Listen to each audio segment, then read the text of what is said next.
Se trata del presidente del Banco de Desarrollo de América Latina, Enrique García. Don Enrique, gracias por estar aquí. Muchísimas gracias, muy grato estar en los estudios en esta oportunidad. Para algunos televidentes y oyentes puede haber una confusión porque usted preside el Banco de Desarrollo de América Latina y también hay aquí en Washington un organismo muy conocido que es el Banco Interamericano de Desarrollo, el BID. Sí. ¿Cuál es la diferencia? No, muy buena la pregunta. Además, el BID para mí es algo muy importante, es mi alma mater. Yo comencé mi carrera muy joven en el BID y en dos oportunidades estuve 17 años. La diferencia es un matiz que está en el D. El BID es un banco de desarrollo para América Latina. ¿Quiénes son los socios del BID? Los socios del BID son países industrializados, Estados Unidos, Japón, Alemania, Francia y otros más los de América Latina y el Caribe. Los primeros son donantes, o sea, ponen recursos más que los otros, pero no son elegibles a participar en el financiamiento. Además, gracias a esos países, el BID puede tener una calificación de AAA en los mercados, que yo precisamente fui tesorero del BID hace 22 años. En el caso de CAF, comenzó como una institución muy pequeña de los países andinos, 5 países, hoy día son 18 países y tiene una característica, que los dueños, en un 97%, son países de América Latina y el Caribe, o sea, en desarrollo. O sea, es un banco de propiedad de países emergentes, el único de esta característica en el mundo. Por eso, el D significa propiedad. CAF, Banco de Desarrollo de América Latina. CAF era Corporación Andina de Fomento. Sí. Justamente hablando del BID, el presidente de ese banco, el colombiano Luis Alberto Moreno, ha dicho y ha escrito en un libro que esta en la que estamos es la década de América Latina. ¿Usted está de acuerdo? No, mira, yo creo que en parte es cierto. No hay duda que para América Latina en los últimos años han sido muy buenos en varios aspectos. Y los voy a citar. Uno, ha tenido la capacidad de tener un crecimiento económico adecuado, superior al de, obviamente, en medio de la crisis de Estados Unidos, de Europa, en fin, superior al 4,5% en promedio. Algunos países hay 6 por lo menos con crecimientos de 6, 7, 8%. Esa es una buena noticia. En general ha habido bajas inflaciones. Otro tema que ha sido muy positivo gracias a ese ímpetu ha sido que ha habido un avance muy importante en la reducción de la pobreza. Esa es la buena noticia. Ahora, ¿a qué se debe esto? Se debe a 2 factores. El primero es que América Latina aprendió, como diríamos en manera dura, las malas experiencias que tuvimos en la década de los 80, donde hubo hiperinflaciones, la crisis de la deuda, que forzó a que, como decía Enrique Iglesias, no el cantante, sino Enrique expresidente del BID, esa fue una década perdida porque tuvimos que ajustarse. Entonces esa lección ha sido dura y por eso la mayor parte de los países de América Latina, independientemente de sus posiciones ideológicas en otros temas, la mayor parte tienen un buen marco de políticas macro. Pero el segundo factor, tan importante o más que el otro, hemos tenido un viento de cola espectacular gracias a China, especialmente, y países asiáticos, que han hecho que los precios de lo que América Latina y especialmente América del Sur tienen abundancia de recursos naturales, o sea, los commodities han ido. Entonces, esa es la buena noticia. Ahora, la mala noticia es, y por eso hay que tener cuidado, es que en lo estructural no se han hecho los suficientes avances.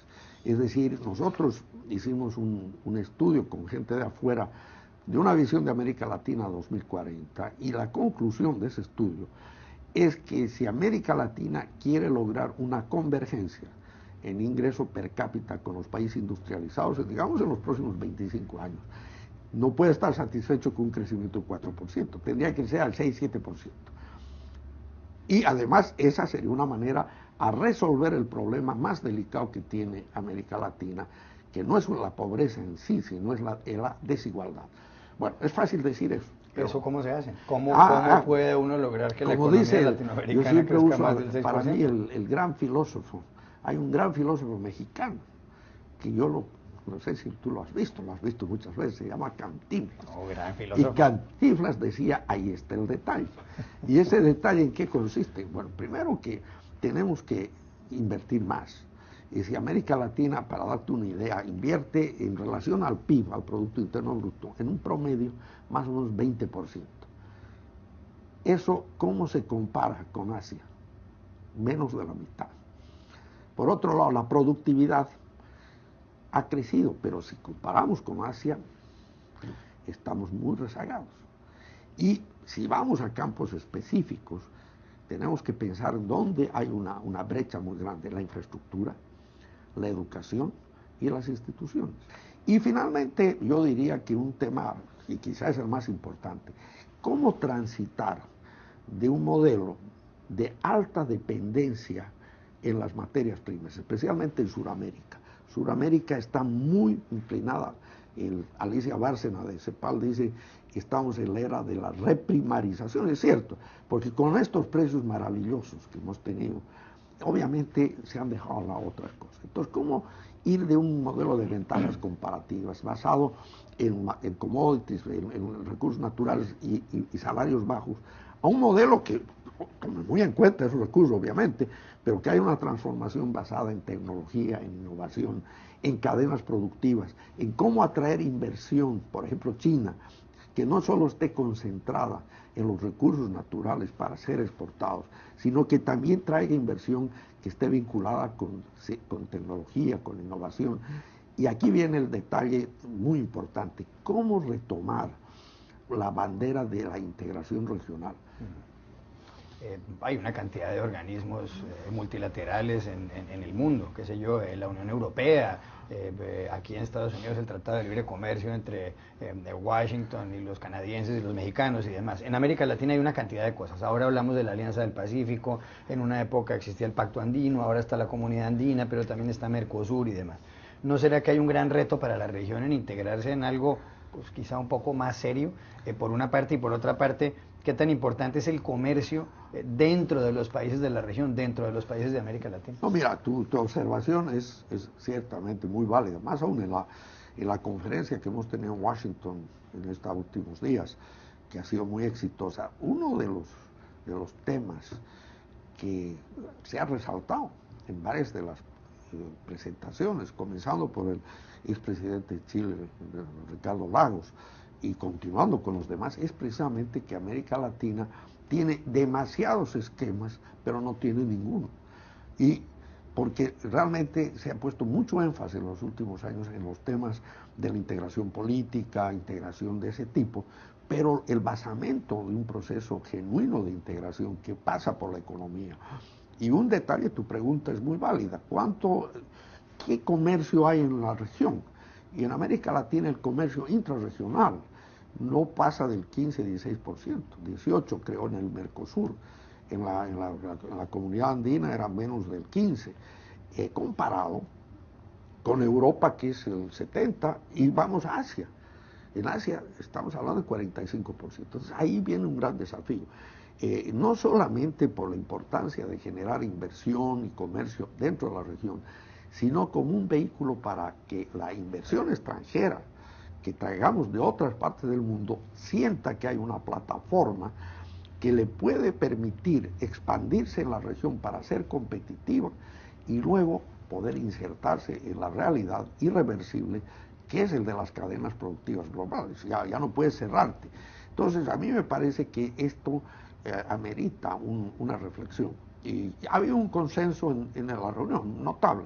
Eran paneles sobre diversas cosas, pero este es un tema que a mí, por ejemplo, no hay duda que hay iniciativas pragmáticas. El caso de la iniciativa de la Alianza del Pacífico, hay un común denominador. Todos los países están viendo el Pacífico, pero al mismo tiempo tienen libre comercio entre ellos.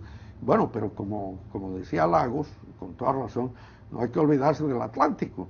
Es decir, el mundo ahora no es Pacífico y Atlántico, es todo. ¿Y cómo logramos de que estos mecanismos pragmáticos se conviertan en mecanismos que fomenten un mayor relacionamiento en la región para insertarse en el mundo? Quiero preguntarle por la economía de tres países, a ver usted cómo las valora. Sí. ¿Cómo se están comportando México, Brasil y Colombia? No, mira, yo creo que, comencemos por México. México creo que es una economía que tiene una ventaja y tiene también unas desventajas. La desventaja, ¿qué es una ventaja? Al final puede ser que su proximidad con los Estados Unidos, su apertura con los Estados Unidos la hace muy ligada. Entonces, México ha tenido que enfrentarse a los efectos de la crisis. Sin embargo, lo bueno de México es que es una economía que se ha diversificado muchísimo. Tiene una base de tecnología, de industrialización mucho mayor. Tiene la ventaja de un mercado tan grande como el de los Estados Unidos. Y yo diría que el actual gobierno, el presidente Peña Nieto, está yendo a medidas estructurales muy importantes que a mi juicio le van a dar a México un gran salto en el futuro. Así que yo veo con mucho optimismo. El caso de Brasil, Brasil obviamente es una potencia en tamaño, en fin, está experimentando una etapa, este año va a ser malo, el año pasado también fue malo, pero tiene todo el potencial. Yo creo que lo que Brasil necesita es, tiene que mirar, abrirse un poco más y una mayor diversificación, pero es la economía más grande. Ahora, dependemos mucho de ese equilibrio. Ahora, lo que sí yo ruego es de que entre México y Brasil haya complementariedad y no competencia, porque América Latina no puede darse el lujo que los dos países más importantes estén compitiendo deben ser la base de ese. Y Colombia, yo diría que es un país que se ha caracterizado por ser un país estable. En materia de políticas económicas, por ejemplo, contrariamente a muchos de los otros países, Colombia tiene una constante, no va a extremos. En la época de la sustitución de importaciones, del estatismo, Colombia se quedó en el medio. Otros se enloquecieron, se fueron. En la época del, entre comillas, neoliberalismo, el consenso de Washington de los 90, Colombia fue al justo medio. Entonces, y tiene la característica que yo destaco más, una calidad de recurso humano espectacular, un gran potencial. Y yo digo, y lo digo con mucha convicción, si en el medio del conflicto que ha tenido que vivir Colombia durante casi 40 años, ha logrado llegar al punto que está, si se llega a resolver ese problema en un plazo prudente, yo creo que el salto de Colombia va a ser muy alto. En algunos países, como es el caso de Colombia, ha habido protestas. Bueno, las hubo en Brasil por distintas razones, las hay en México, sí, las ha habido en Colombia.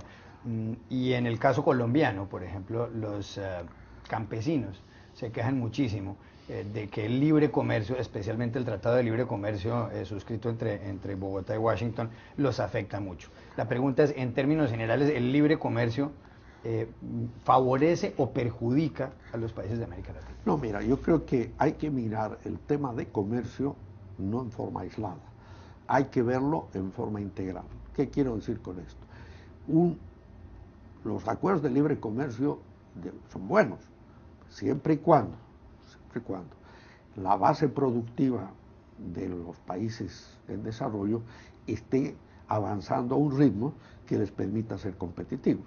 Evidentemente, si un país solamente abre sus fronteras y no mejora la productividad, la innovación, la creatividad, no es competitiva, obviamente no va a ser favorable. Pero en general, yo diría que van de la mano.